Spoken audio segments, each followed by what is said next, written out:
Yes, इस regard में मैं डेफिनेटली कुछ हेल्प कर सकता हूँ, क्योंकि मेरा ये 4th प्रीलिम्स मैंने क्लियर किया था। ओके। तो चारों प्रीलिम्स में मेरा कंफर्टेबली क्लियर हुआ है।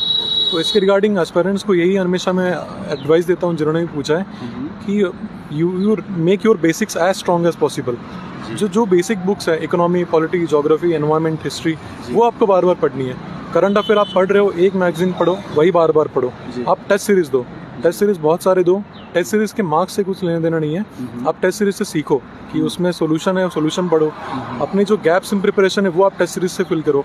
और प्रीवियस ईयर क्वेश्चंस आप नेक्स्ट 10-15 ईयर्स, लास्ट 10-15 ईयर्स के क्वेश्चंस उठा लो। Not just question, you need to study the options also, क्योंकि बहुत सारे प्रीवियस ईयर रिपीट होते हैं। तो मेरा यही हमेशा स्ट्रैटेजी रहा था कि making fundamental strong. Current affair मैंने बहुत कम हमेशा एम्फेसिस दिया है, because I knew it was very dynamic and less yielding in terms of value of marks. और प्रीवियस ईयर था, टेस्ट सीरीज था एंड रिवीजन ऑफ बेसिक्स, ये 3 से मेरा हमेशा हुआ है। एंड कॉन्सेप्ट हमेशा क्लियर होने चाहिए, तो वही अप्रोच रखो एंड कॉन्फिडेंटली दो।